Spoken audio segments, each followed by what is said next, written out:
This is a story that's been gnawing at me for years, and tonight, as the rain lashes against the windows like fingers tapping to be let inside, I can't push it down anymore. I feel a tightness in my chest just writing this, like the memories themselves are creeping up on me. I don't know if it's the storm outside or this unsettling sense that something, or someone, is watching. Maybe both. My English isn't perfect, but that's the least of my worries right now. You'll understand once you hear what happened. It was 2020, a year that felt like the world had turned upside down. At the time, I was juggling school and work, barely making it through the week. My sister, 24 at the time, had moved back in for a bit. Every weekend, my best friend would come over, and those weekends became my sanctuary. My sister, though older and more serious, would join us, cooking while we played games late into the night. We laughed, we talked, it was the one place where I felt truly at ease.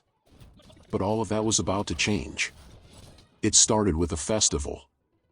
A typical, uneventful day, really. My friend, my sister, and I wandered the town looking for something to entertain ourselves with. The festival itself was underwhelming, and boredom quickly set in. That's when we noticed it. A house, crouched near the church like some forgotten relic. The place looked like it had seen better days, its windows clouded with grime, the paint peeling away like it was trying to escape. A tangle of worn-out shoes lined the porch, far too many for a house that size. It seemed wrong.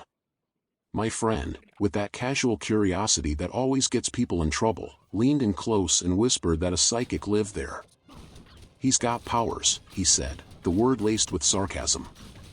Apparently, the guy charged people for healing them, and despite my disbelief in anything supernatural, something about that house made my skin crawl. Still, we laughed it off and decided to go in. What could happen, right? The moment we stepped inside, the air changed. It was cold, unnaturally cold, the kind of cold that sinks into your bones.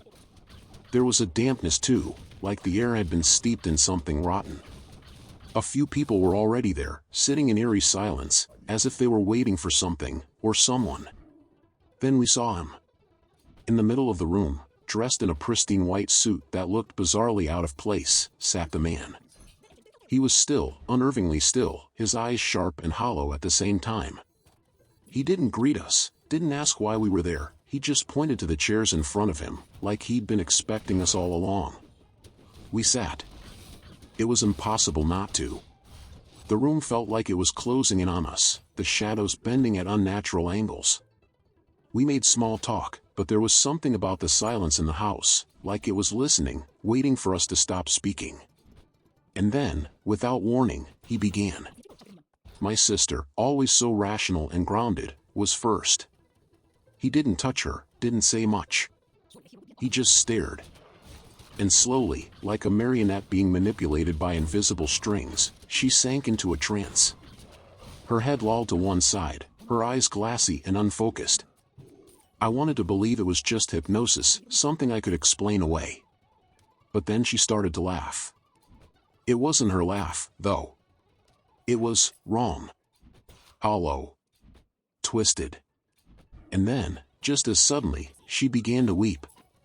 The sound of her crying cut through me like a knife, jagged and raw. But she wasn't in control. She cried when he told her to cry, she laughed when he told her to laugh. She was his puppet. When she snapped out of it, she was shaking.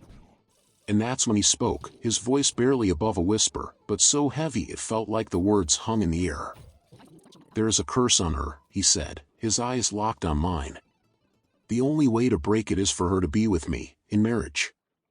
I felt a surge of anger, more intense than anything I'd ever felt.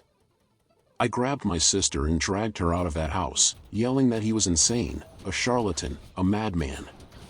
He didn't follow us, didn't try to stop us. But as we left, I couldn't shake the feeling that something had already changed, something invisible, yet unshakably real, had clung to us when we walked out that door. The following months were hell. We tried to forget, to move on. My family and I planned a trip to another country, a way to get away from the unease that seemed to hang over us like a shadow. We were driving, the soft hum of music in the background, the landscape blurring past us, when my phone rang. It was him. Somehow, impossibly, he had our number. Worse than that, he knew exactly where we were. He asked, in that same low, suffocating voice, why we were leaving the country.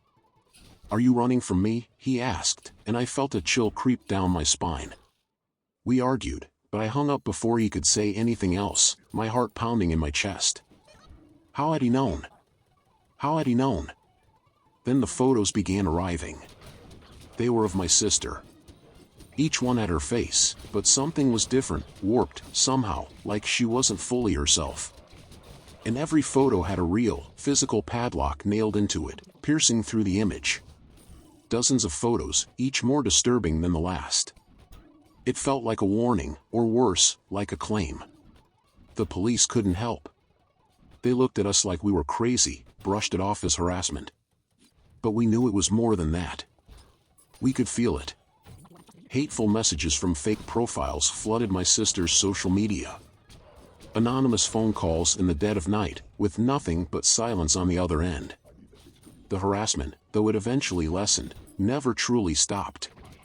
To this day, I still feel his presence, lurking in the corners of my life like a shadow that never leaves. I don't know who, or what, that man was. I don't know how he knew so much about us, how he followed us across borders, through phones, and through our lives. All I know is that when the rain falls heavy like this, I can't help but wonder if he's out there somewhere, watching, waiting for the right moment to strike again.